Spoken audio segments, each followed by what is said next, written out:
Okay. Good morning. We are group number four. Yeah, sorry. We are group number two, made up of Jessica Alexandra Morales Rodríguez, Isabela Penago Sánchez, Luisa María Muñoz Caicedo, Javier Ignacio Manrique Ruiz, Miguel Ángel Lucumio Coro, Byron David Núñez Castillo, and Aner David Narváez Rosada. And right now we are going to make the presentation about Coca-Cola. Let's go with the first topic. Hello, my name is Isabela Penagos, and today I'm going to talk about the relationship that exists between the first trip to the moon and Coca Cola. My first question is, who would be able to forget this phrase? One small step for man, one giant leap for humankind. As we all know, this is a famous phrase that we've been listening during all the years, during a lot of time. Well, this phrase was created by Coca-Cola because this company sponsored this first trip to the moon in 1969. They took the most famous soda in the world to the space in a space can. So it became the first soda which traveled to the space. So let's continue with another interesting and great data about Coca-Cola. We know all the cultures can have different kinds of Santa Claus or different kinds of figures about Christmas. But the Santa Claus, who we all know and recognize as the fat boy wearing a red suit, was created by Coca-Cola. It was in order to show hope in Christmas time. Thank you. Okay, I'm Byron, and to complete what Isabella said, Santa Claus was the brand's characteristic Christmas symbol for many years.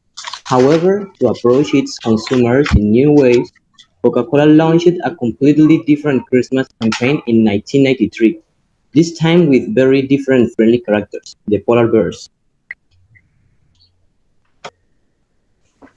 Hi, I'm Javier, effective tonic for the brain and nerves. In the Atlanta City in 1886, a pharmacist called John Pemberton developed the formula of a syrup for a delicious and refreshing drink. In its early days, it was introduced commercially as an effective tonic for the brain and nerves. The Coca-Cola advertising was based on the promotion of two main ingredients: the extract of the coca leaf and the cola nut, hence the origin of the name of the drink. Hello, everybody. And Cuba and North Korea, they are communist countries, are the only nations in the world where Coca-Cola doesn't have an official presence. The company took one of its first commercial ventures to Cuba in 1906, 1906 after the revolution that catapulted Fidel Castro to power in 1959. His government began to nationalize private companies. Coca-Cola liquidated and left the country. Although it's true that Cuba created its own draft of hot drink to cola, Coca-Cola circulate and left the country. Uh, although it's true that Cuba created its own in in brand of the drink on the drink. As for North Korea, Coca-Cola has never operated. The Asian country also produced its own version of the American drink. Thank you.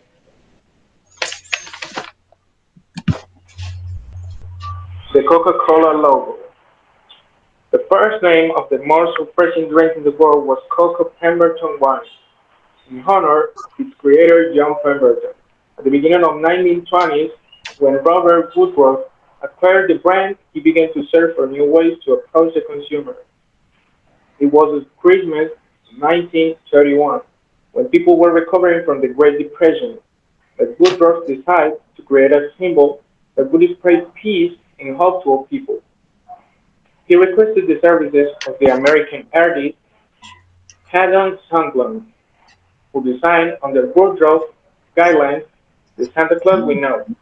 The effects of this creation was such that this image became internationalized and became an emblem of Christmas that the brand presented to a new whole family of them.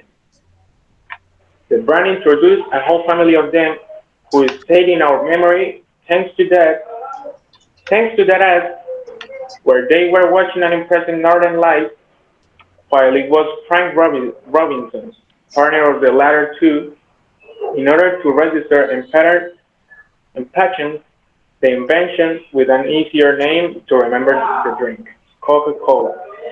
It was it was he who drew the first logo with a classical typeface of the time called Spencerian script, a very elegant letter that was used at the end of the 19th century to write official and formal documents. From this episode, the Coca-Cola logo became a symbol that recognized worldwide and has been adapted to languages such as Japanese, Chinese, and Hebrew to establish a stronger bond with those cultures.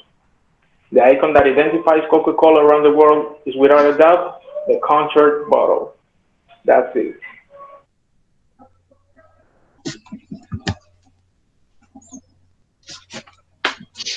Coca-Cola in the music.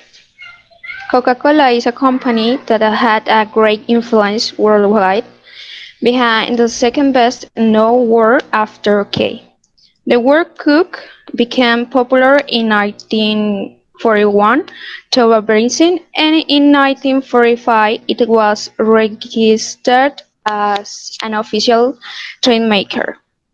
This word has happened in numerous songs like Nickelback and She's Keep Me Up, Coca-Cola Roller Coaster, the band When I Paint My Masterpiece, Back in the Land of Coca-Cola, and Katie Urban, Ray Cameron, Your Lips Are on a Cook. Thank you.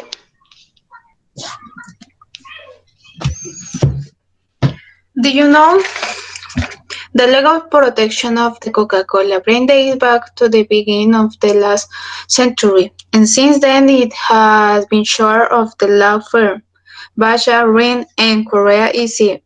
They were responsible for registering in Mexico. The brand logo is labeled his name, the word Coke, and many other elements in Mexico. Currently, the brand portfolio of Coca-Cola Company is 300 records. They enjoy a Coke.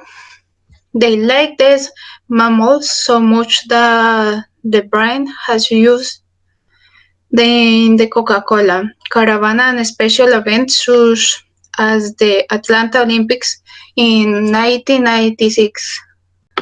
Thanks.